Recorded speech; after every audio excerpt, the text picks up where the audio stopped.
Hey everyone, welcome to my channel. I am starting, I guess, my first video of my first series called Crime, Killers, and Drama. So if this is your first time, this is gonna be my first video.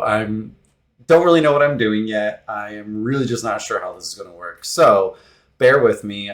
My inspiration for doing this actually is because I love these other people who do YouTube and specifically do like murder mystery stuff and crime.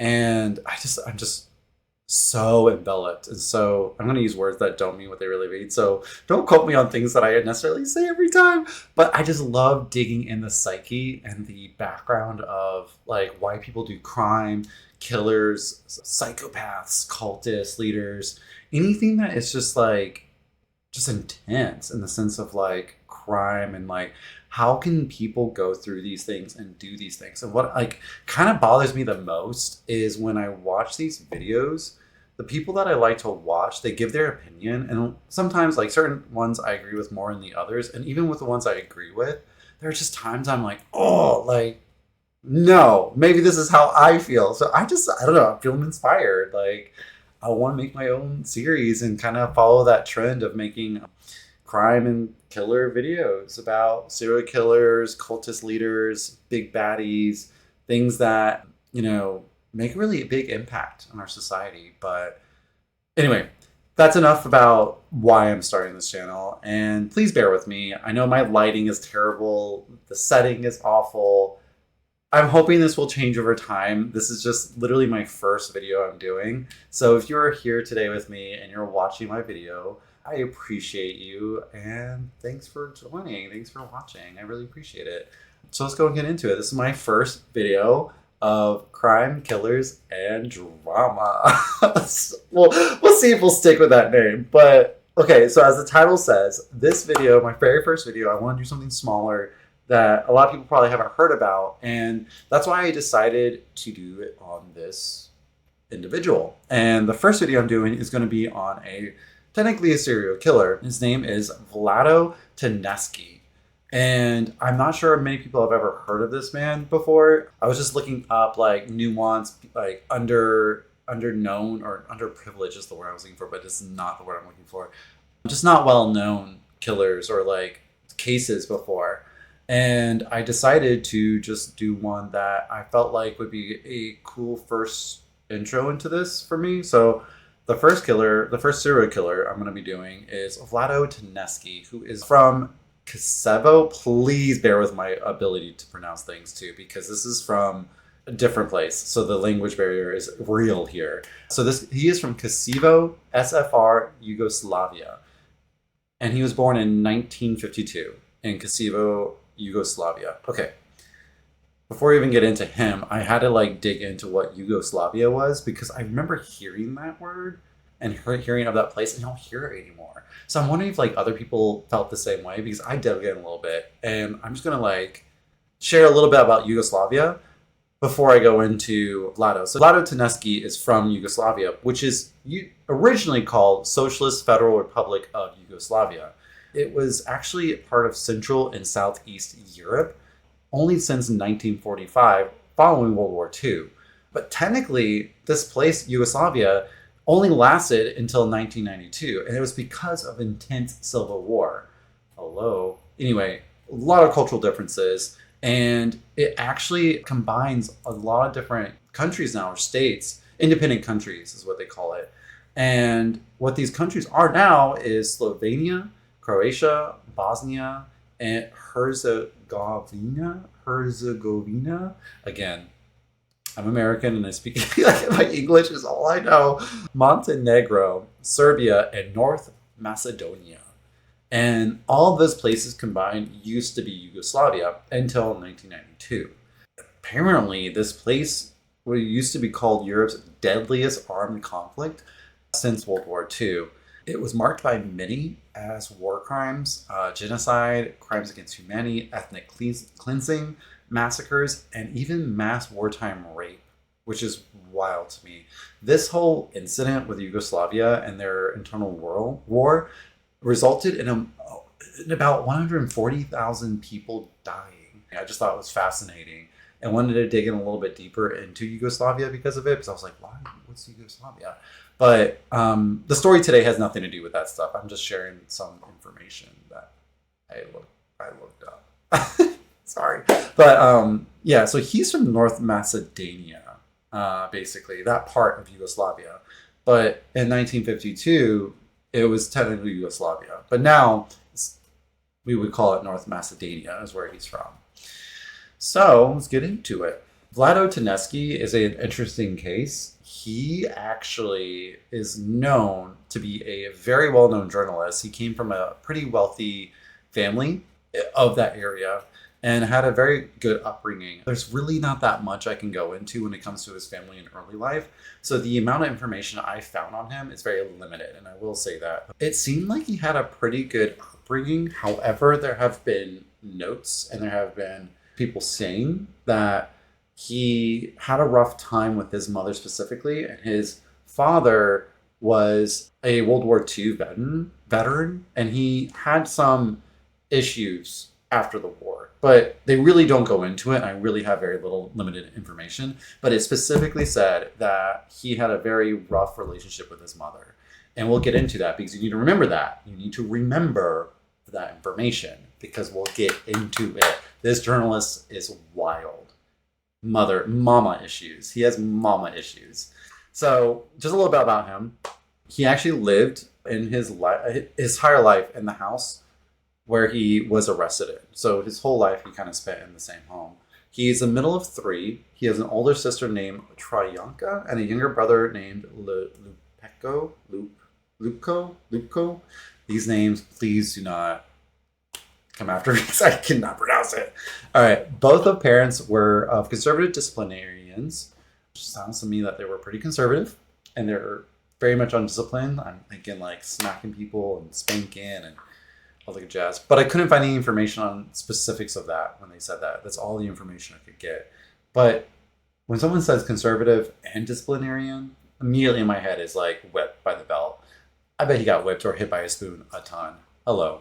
Anyway, it was reported that he had a very tense relationship with his mother, who is named Gorica. And very key information here, she was a cleaner at a local hospital. Very important to remember this. And the father, like I said before, was a World War II veteran, and he had worked in a timber factory for most of his life until something very important happens. And we will get into that. In his early life, I don't know much about his childhood. I couldn't really find much about his childhood. So most of the things I found was right after high school, he went to college and university. So he actually found journalism in Croatia and began an interest in poetry and writing. At age 21, he met his future wife, which was a law student named Vesna. They had 2 children together. Their eldest son was Zvonko, who was a leading academic and linguist and poet in Slovakia. The second son was named Igor, who was a doctor serving in the Macedonian army, which I thought was pretty cool. They were all a very hardworking and a tight-knit family who mostly kept to themselves. And I feel like with a lot of these videos I've watched in the past, every time, and I'm just thinking about this, every time it's like a kept to itself family, you know there's drama. You know there is drama. But that's not true every time. There are loud, outspoken people who have committed crazy acts of crime and like killings and stuff. So ignore what I just said.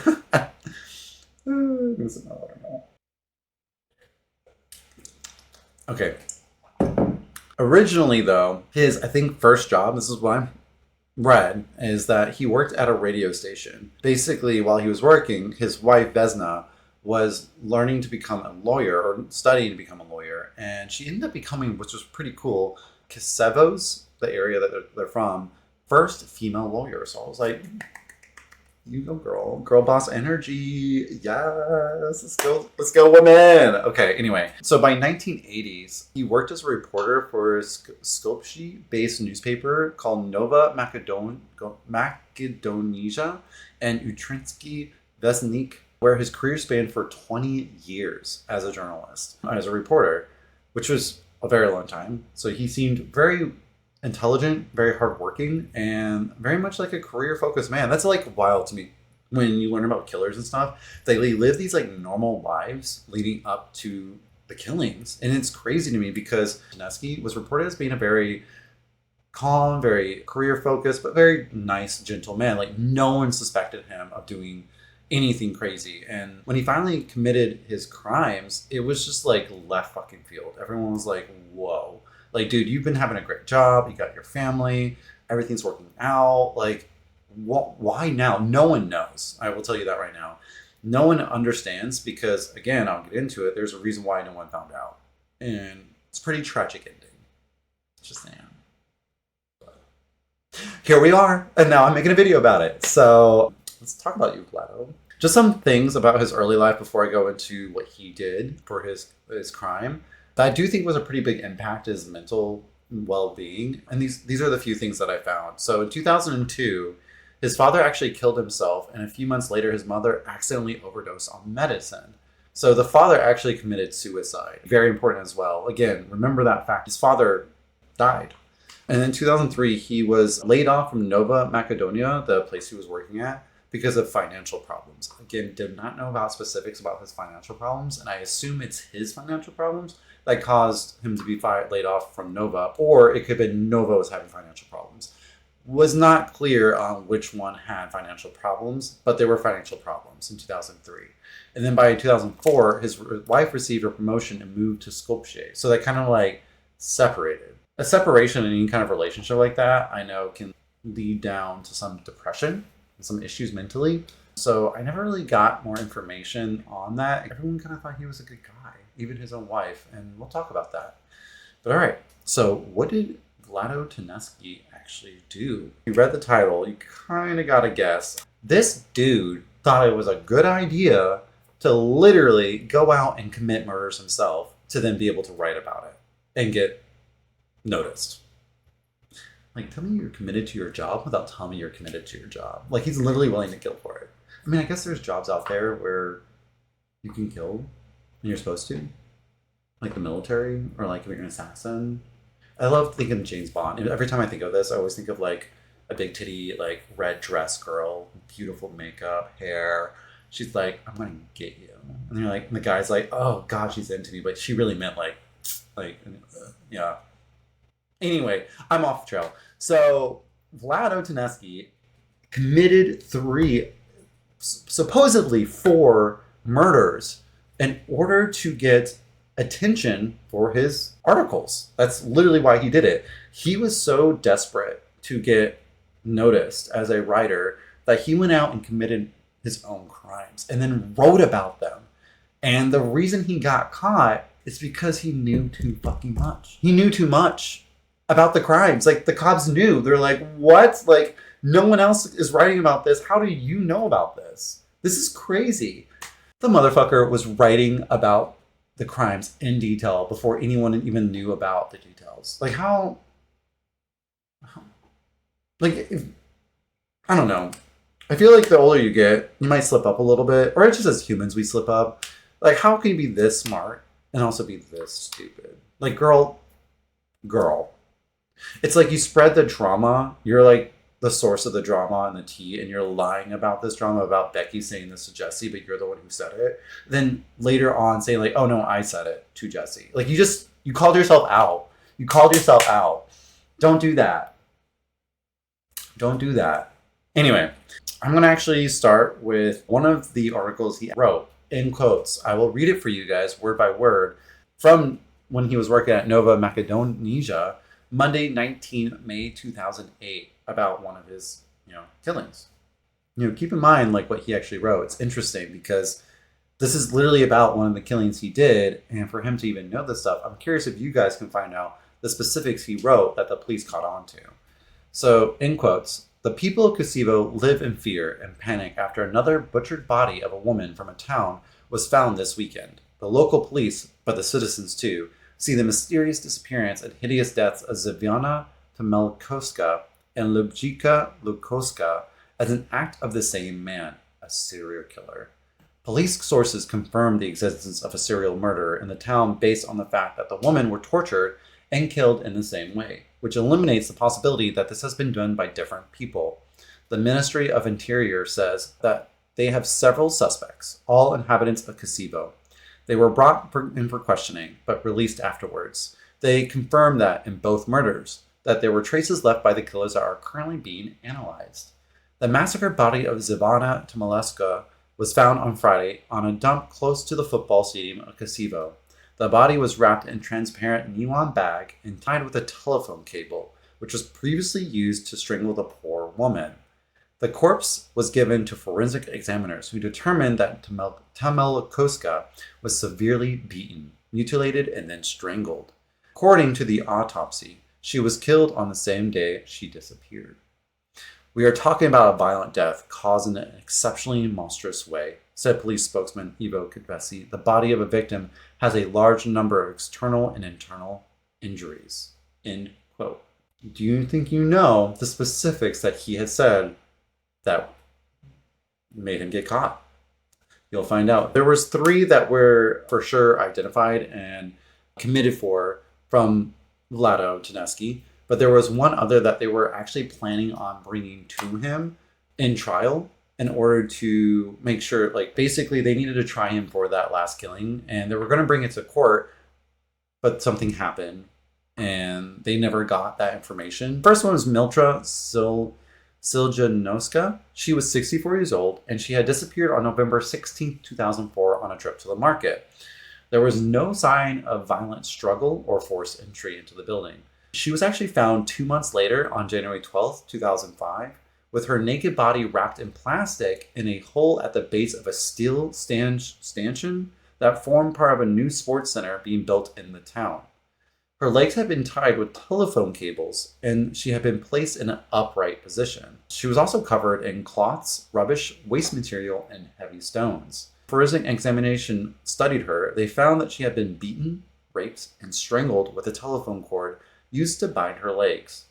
She was dead for no less than 2 weeks. With each killing, there is a similarity between all of them, and you'll start seeing the whole telephone cable wrapping around rape that are all the same. I also want to mention that Miltra was also a lower socioeconomic, like she wasn't educated and worked as a cleaning lady basically from her country. So that's also very important because as I go into the next victim, each victim was literally an elderly woman and a cleaning lady and didn't have much education. Much like her mother, much like his mother, my bad. So the second killing, the second victim is Lubika Koska. She is 56 years old. She had disappeared in early November 2007 after going for groceries. She was found on February 3rd, 2008, strangled, bound, beaten, and raped. Her body was discovered at a dumping site near a roadside refreshment area in the mountains, north of Kosovo, when a truck driver on a toilet stop noticed a hand sticking out from the rubbish as he looked down into the ravine. And then forensic scientists, after studying, had found that the body had been raped, strangled, and tied up naked in a similar way with a telephone cable wrapped in transparent plastic sheeting. This body had only been dead for a few days, though. Again, elderly lady, beaten, strangled the exact same way, and was also a cleaner. Another key information I want to bring up here is that they all lived in the nearby area as well. So they all kind of knew each other. So his mother would also know these ladies. Connection? Kind of. And then the last victim is last confirmed victim was Zivana Tamelkoska, age 65. She had disappeared on May 7th, 2008, after a hoax of her son being hospitalized. She was found on a dumping ground near the town's football stadium. She was wearing a robe but was otherwise naked and had been tied and wrapped like the other victims. Upon further examination, it was revealed that she had over 13 wounds to her skull and 5 of her ribs were broken. It is believed that she had these broken ribs and the wounds to her skull because the killer had knelt on her while he was strangling her. So while he was kneeling, it had broken all her ribs. It had also been determined that she had been sexually assaulted, mutilated, and also raped. There was a bottle of aftershaves and traces of semen found inside of her as well. This one, I'm just going to warn you guys, this is a lot of information and this is very intense information, so I just want to give you a forewarning, but there were certain things found inside of her, and it was kind of gruesome. And that was that there were medical bandages, gauze, cotton wool, and pieces of wood that were found stuffed inside of her anus. Don't know why. Was medical bandages? Like, was he trying to fix her up after killing her? I mean, I thought about this one and I was like, after reading that, I'm like, do you just like hate? Now I'm thinking about it, it's like, do you just hate them so much that you show them these things that could heal them? Sort of a trauma tactic? I don't know. Like, why would you do that? Anyway, he did that. It was crazy. He's crazy. We all know he's crazy. I think he's just getting more experimental and a little bit more wild after the first two victims. She was also found on May 16th, tortured, strangled, and raped, and bound with telephone cords. I hated those things too because they always twisted up and I always get tangled and I always had to untangle them as a kid. Oh, God, I hated that stuff. I'm so glad the cords are gone. Anyway, there was a fourth victim that was never found. The body, she just disappeared. And this is Gorica Pelveska. And like the other three, she was a cleaner and lived alone. She went missing on May 30th, 2003. There's no evidence of abduction being forced. No doors were broken or screamed overheard, and her body was never found. Things happen, and things happen.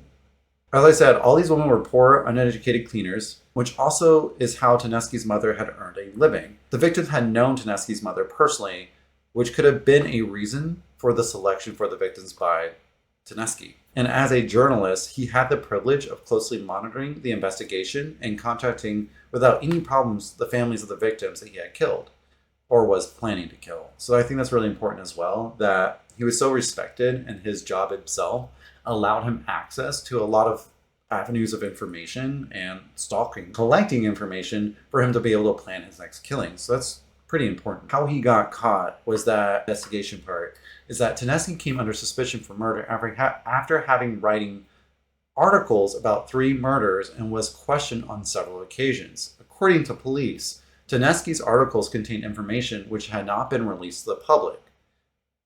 And if you could guess, this is where you get to guess what was that information. So, example, deferring from all the different reports published by the Macedonian press on the murders, Tedeschi knew the killer used a telephone cord. Ding, ding, ding. If you guessed telephone cord, you got it right. To bind to Malikoska, and that the same cord was left at the scene by the murderer. No one else knew this, except for Tedeschi. He was the only journalist from the Macedonian press that was writing specific details about the murder, specifically the telephone cord. And no one else knew about this. Like, the police were like, the only people who would know about this would be the investigators, the victim, or the killer themselves. Tedeschi wrote an article for Nova Macedonia newspaper published under the headline, in quotes, "A serial killer in Kosovo," in quotes, where he suggested that one of the victims had been abducted after 2 men approached. How would he know that? That's the whole point, is how does he do that? This dude is writing about things, like, how can you be this dumb? Like, bro, like, you're giving yourself away. It's almost like he wanted to get caught. I don't know. Maybe he was just gone? I don't know. Y'all, I don't know.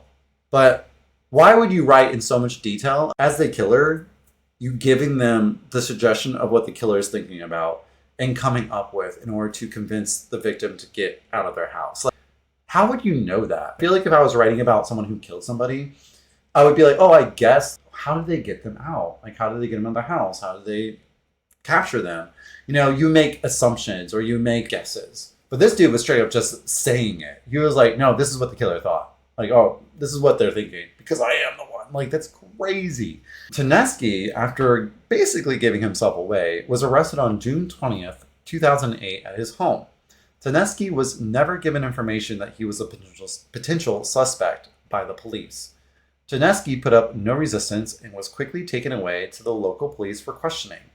Next day, his DNA was matched to semen found on the victims and was charged with murder. The reporter had become the story. The crime writer was now the putative serial killer. And as you know, girl got caught. Dude got caught. Daddy got caught. And yeah, he wasn't ever really given information that he was being tagged, but I think people knew, like, he knew he was. But he never said anything to anybody that he felt like he was under investigation. Like he never even gave his friends, closest family members, nobody, the slight hint that he was aware or concerned of being under investigated. So it was very concerned, like very weird that he was so calm and just so chill and just acted normal like every day, that he was not a problem. Like he never even thought like he could be a suspect, which I think he definitely knew he was. Like he was aware of it. I'm sure he was. I mean, if people are tagging you, you'd be like, why is there a car outside all the time? Like he probably knew. But he probably didn't think that they had enough information. And of course, because it's someone near in the area, he probably assumed it. Sure, they might be worried about him, but I don't think he knew how much they knew about him, or how much they knew because of himself giving himself away. While he was detained and arrested, they actually went to one of Tedeschi's family's royal cottages, but I think he only had one. So his royal cottage, where they uncovered a cache of pornographic material, ropes, and cords matching those used to tie the victims, and items belonging to the victims. So again, oh, I don't get this, but why do killers always hold on to the item? Don't do that. If you get caught and they find you, are investigating, snooping around, don't leave evidence. Anyway, I don't know. I don't get it, but he had all the evidence there. So when he was detained and captured and basically investigated, they had all the information they needed, right? They got him. And he was charged for the two women, and the police were preparing to charge him with the third murder. As you know, the fourth one as well is that the police were actually planning on questioning him on the one that disappeared, but they never found that body in 2003. Tedeschi was arrested.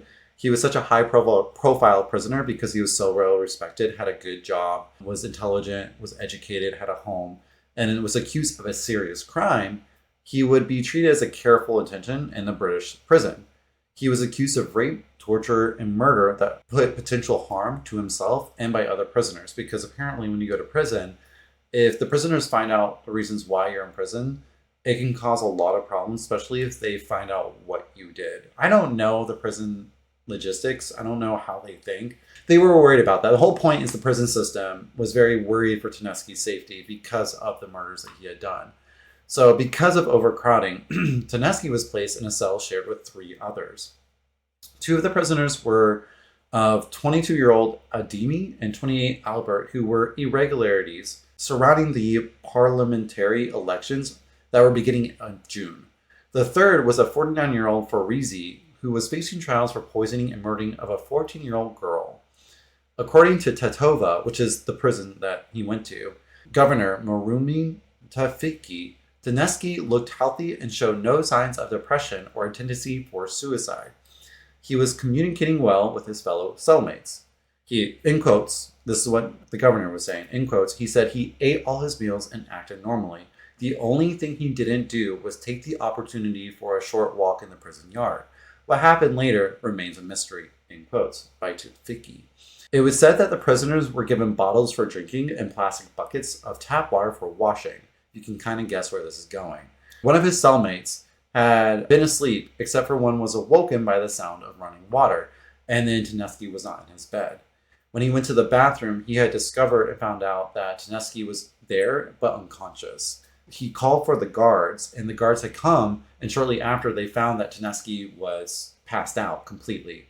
His face and head literally submerged underneath the water. So what had happened was that he had a bucket that was used for cleaning, which is really dirty, gross.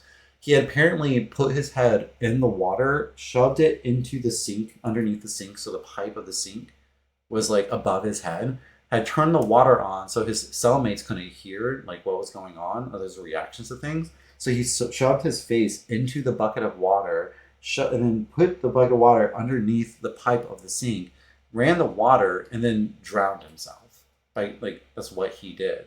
Apparently, that's what's being said by the cellmates, the prison guards, everyone in the system that was surrounding him, so that he had committed suicide. Remember what I said before, his father also passed away from suicide. I can believe it because it's happened before, and I feel like, especially when you go through a lot of things like a divorce from your wife or separation, you lose your job, you have financial problems, and he just has mommy issues and ends up doing this, like ends up killing people, murdering people. I don't know. This dude seemed like he could have been in a very bad mental state and had led him to do something as terrible as this. So I'm not honestly surprised. Like, I do believe this, but because he was in a cell and he had other cellmates, it is widely speculated that he may not be the one to have killed himself. He could have been done by one of the other cellmates, which I wouldn't put past that either. However, I will say it's also not shocking, knowing the history of his life and what he's been through, especially with his family, that it led down to this. He was found dead in his shared prison cell on June 23rd after less than 30 hours of entering Tetova prison systems. He had apparently drowned in a plastic bucket of water. An inquest, which is, I had to look this up. Don't judge me, but I'm learning a lot about like the judge system and stuff by doing this, is that it's a judicial inquiry to determine the cause of person's death. So an inquest from the jury, I guess, or the judge, was concluded that because they wanted to verify his death, they wanted to make sure his death was what was said, it was concluded that in absence of other evidence, his death was a suicide. To wrap everything up, this is pretty much the story of Vlado Tedeschi and what he had done. And I was kind of doing a lot of research of what people thought of him and what was the interpretation of him, what I'm going to share with you guys today. So this is the end of my videos. I kind of want to do a synopsis on like what people viewed of this person. And this is kind of what I found, which is always interesting to me. He was raised in a very toxic environment. Again, didn't have a lot of information, but he seemed like a pretty put together guy, very quiet. So people who knew Tedeschi, like Ognjen Kanavarevich of Nova Macedonia reporter, said he and other colleagues at the newspaper were shocked to learn what happened. He seemed totally normal. I'm going to call him Can, in quote, said he was a nice and educated guy who seemed normal. When the police called me and told me your reporter is a murderer, I could hardly believe my ears, end quote. So this is literally a coworker of his that worked at Nova, the press that he was a reporter at. I have no idea what you're talking about. This is crazy. So according to Can, Tedeschi was an experienced journalist, married but separated from his wife with 2 grown children. He had a bad relationship with his mother, Can said, while his father committed suicide in 1990. Again, Can quotes, incredible. He was so calm when he was talking about these murders, and all these women lived just meters away from his family home, end quotes. So again, like we were talking about before, it seems like, a very suburban picture perfect family situation, but in reality behind the scenes, it really wasn't. It seemed like he, because he was separated from his wife, had money problems, and was losing his job. He probably kind of lost his mind a little bit and decided to take revenge because of all the stress and buildup of the life around him on maybe his mother, because he probably went back to the thoughts of his mother and how she treated him. Probably made him feel very belittled. Ended up deciding to sack his revenge to release that stress, but in the most problematic kind of way. Again, not saying that's a good idea, but dang girl. Sorry, my alarm just went off.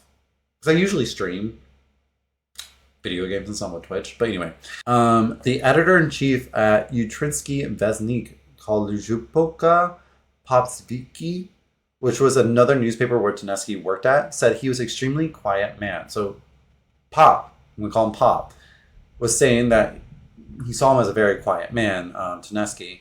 In quotes, I would never have said that Vlado was capable of doing such a thing, in quotes. So Vesna, his wife, would later describe their marriage was perfect, envied by many. She was happy with him. She said it was like a horrible dream, that she remembers Vlado as a good husband and even a better father. In quotes with Vesna, I couldn't believe that I lived with a man that they were saying all these things about for so many years. I could have become the first victim, but I noticed nothing to that effect at any point, in quotes. I hear that so often with killers and serial killers, that a lot of them have wives, a lot of them have a significant other, and a lot of them have kids. And so many times I hear the wife or someone they know, I could have been the victim. You lived with this person. People I like to watch, I agree with what they say here. Is like, how the fuck can you not know this? Like, how do you not pick up on signs that the person you live with is having trouble? But again, Vesna did separate and leave, so of course she saw problems with him. But I guess she never made the connection that his issues from the past would ever lead him down this path. But I don't know. I guess I'm just Snoopy if I care enough that I would be like, why do you keep talking about your mom that way? Or why do you treat women like talk about women like this? Like I feel like if someone has that kind of baggage, they're going to say and do things that are subtle, but just enough for me to be like, oh no, that's crazy. That's cray cray. That's cray cray. I'm pretty good at that. But I understand not everyone is. So it's wild to me when I hear that from people. So Vesna, his wife, pointed out that Vlado had enemies because of what he wrote, and when they were alone, he would often tell her that he was very afraid of being framed for something. So it seemed like to me that Vlad also had a lot of enemies, and he was afraid a lot from anxiety of what he was writing about and what that could cause for him and his family. I assume that's a pretty big thing with a lot of reporters, is that they have to consider the safety, because if they write about things with important people with a lot of power and money and influence, it can get dangerous very fast. Sorry, I got a text. Hey. Okay, after all this happened, Vesna would actually visit Taneski in prison over the weekends for several years preceding his death. So again, the connection here is a little weird. So I guess he was in prison and then moved to Titova prison later in his life. I didn't really find too much information on that, but it seems like he was captured and put in prison for a long period of time. And so Vesna would visit him while in prison before he was moved over to Titova, which I assume is like, I didn't do my research on that, but I think Titova is like one of the most like renowned prison systems in Europe. And when he moved there, that's when it got bad and what happened. But while in prison before being moved to Titova, Vesna would visit him often for several years. And in quotes, what she says, when we met in prison, I told him that I forgive him. I asked him why he never told me he had problems, end quote. So I don't think she ever got the answer. I didn't find the answer. I didn't read the answer, but I don't think we'll ever know, because what he ended up doing was really disheartening. And he did write letters before his death, notes, and he pretty much said that he was innocent and that he didn't do the murders, but why would he go through this, what he went through, right? Like, why would he do that? Unless someone in his cell did it to him, right? He could have been killed, but I don't know. I feel like with everything we know about his psyche and what he went through, it just makes sense why he went, what happened and what led to it, and why he did what he did. It kind of just all makes sense to me. I just don't know why he wrote those letters, if he was the one that wrote it, because apparently he had a letter near his body, and that led them to go to his bed and find another letter underneath his pillow that basically stated that he was innocent. Anyway, some random facts I found was that Vlado was the second serial killer ever discovered in Macedonia, and his serial killings that shook Macedonia was also featured in Milko Masevsky movie called Mothers. Never seen the movie. I don't know if I ever will. I'm not a movie person, but if you ever watched the movie Mothers, let me know, comment below, let me know about it, because I would love to hear how you guys thought about it. And honestly, I would love to hear what you guys would like to do or want me to do next on which case. But I will finish this video by saying that, what's the right word? I guess I'll finish this video by saying that it is tragic for what happened, and I'm just going to follow suit with, kind of how I feel about this. But then my takeaway is that it's really tragic and sad that a man who really had it together kind of lost it all and mentally just crumbled. And then his separated wife Vesna and his two older children who are lived on by him have to go through that. That's really hard. So I can only imagine just waking up one day and finding out my own father had committed these heinous crimes. And then also the loss of these just, I'm sure, amazing women, these elderly women who were just minding their own businesses and living the rest of their lives doing their own thing. They were just being peaceful, happy people. And so I just want to say real fast for Miltra, Lujubika, Zavana, and Gorica. Each of them were just, women who had been living their whole lives, working hard, probably have children themselves. You know, it's it's a sad way to go, and I do want to put my heartfelt energy out there that I'm sorry for anybody who had to lose a mother that way or a grandmother like that. I don't know how it would feel, especially my own mother. It's just disheartening. But yeah, just want to finish the video by saying that killing's never the answer, guys, especially if you're bored and you think that's going to be a good way for you to up your career. Don't do that. Maybe go play like pickleball if you're older. Go play pickleball. That's a big thing I hear. Or be like me and play video games when you get frustrated. That's a good idea too. But we all deal with stress in our own way. But anyway, so I just want to say thank you for joining me in my video, and I hope you enjoyed it. This was my first one, and if you would like to hear me do another case, just post below in the comments which ones you would like for me to do next, and let me know what you think about this case. Like, do you think it's kind of crazy? Like, have you ever even heard of it? Who here has heard of this case? Because I have not heard. But I appreciate it, and I appreciate you guys coming here to watch the video with me today. So, again, I didn't even mention at the beginning of the video, so I'll just say this now. My name is Kevin Samard, and thank you for joining my video and the crime, killers, and drama. Okay, there we go. Crime, killers, and drama with me, Kevin Samard. So thanks again for watching the video with me, and I hope to see you guys next time in my next video. See you guys. Have a good one.